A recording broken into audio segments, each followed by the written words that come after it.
Hey man, what's up? Hey dude, what's up? Nothing. Just reading Oh, what are you reading? Gone Girl. Why are you reading the book? You can just watch the movie. Because the book is always better than the movie. Not true. Fight Club. Alright, I'll give you that one. The Shining. Debatable.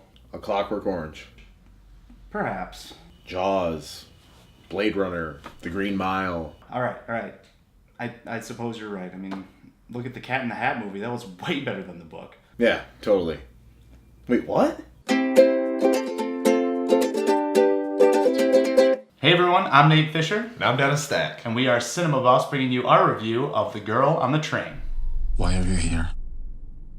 Because I'm afraid of myself.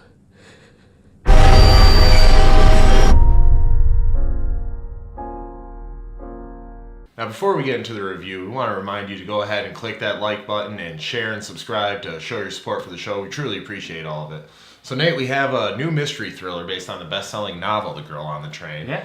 And I've always found that with like these mystery thrillers, these suspenseful movies, pacing's a big factor. Yeah. In the movie failing or succeeding. So, what did you think about the pacing of this movie? Pacing-wise, I thought this was pretty well paced.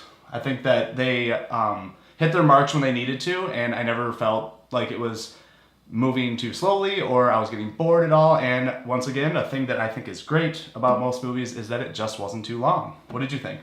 Yeah, I thought the pacing was fine. I mean, there were some parts where I felt there was a little bit of a drag in the story, and this movie jumps around a lot as far as timelines. I mean, they'll give you good cards and cues to let you know when they're going back and forth. Yeah. But sometimes I felt like that was just a little too, like, they threw something in there, and it, and at first you didn't know why they threw it in there, but then as the mystery becomes unraveled, you see the relevance of the moment. Yeah. But I just felt like sometimes it was just, like, thrown in there and like, all right, what? Yeah. But in the end, it paid off. So I think the pacing was really well. Like, during the time of the movie while I was watching it, I thought it was a little off. Yeah. But once the full mystery was unraveled, I felt it was a little bit better. And I agree with you on that. For some reason, I keep comparing this movie to Gone Girl just because it's a mystery thriller. It has that sort of like cold, cloudy atmosphere to it. It's a female-centric movie, too. A female-centric movie, and there are, this movie depends on the twists, very much like Gone Girl did as well. Mm-hmm. And there was something about this where I was like, this is a well-made film, but it just wasn't as polished as some other thrillers, is how I felt. No, and I would say you're right with that. This is, a pretty good movie, I would say. Yeah. But as far as, it's not as good as Gone Girl. And, that might be, we're a little partial to David Fincher, admittedly. Like, some characters I felt were utilized so well, and others I felt like sort of fell to the wayside a little bit. It seemed like everybody had a role in the mystery. Yeah. But it just seemed like there was unnecessary additions to, throw you off. Yeah. Throw you off the trail. But unfortunately, where this movie just kind of fell flat for me is, like, this mystery, it's one of those mysteries where it's leading you in one direction the entire movie, to think that this is what happened. Yeah. And then all of a sudden it goes this way. Yeah. But I caught the point where it all went one way, where they just give you a little clue, and it's just like, all right, I know the rest of this. I know exactly how it's going. And I felt the same way where I was like, I think I got this pretty much figured out. And then it played out the way we thought it did. Sometimes the actions of certain characters, I was like, that doesn't seem in character for them to be doing something like that.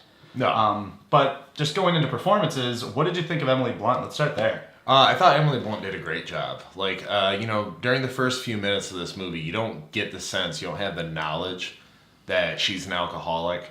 Then once it becomes fully revealed, she really goes into it. I would say it's like, I'm not saying she deserves an Oscar like, Nicolas Cage leaving Las Vegas, but that's what it reminded me of, like that perpetual drunken performance. But she did it very well. And not only was her performance good, I thought the supporting characters were very good as well. Yeah, I thought so.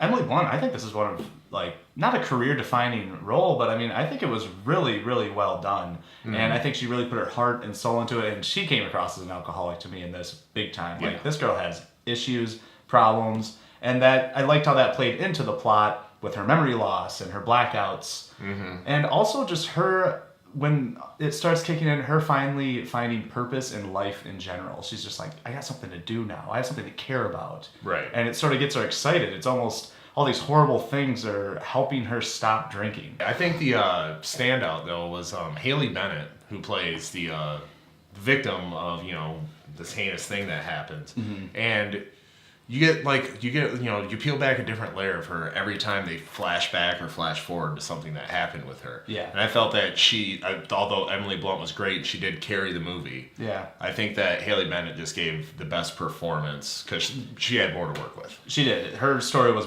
much more tragic. And Yeah. you're right, like an onion, it just sort of starts peeling away all these like more and more horrible things about this girl. And we just reviewed the Magnificent Seven, and she didn't have much to work with in the Magnificent Seven. You know, they didn't give her much, and in this, I think she really showed her chops, acting wise. So there's things that we liked about this movie. There's some things that sort of fell a little flat for us. But why don't you put a score on it, Dennis? What do you think? Yeah, like I said, the performances definitely carried this movie, and the mystery, it does build, but unfortunately for me, there was that one plot point revealed, and just kind of like.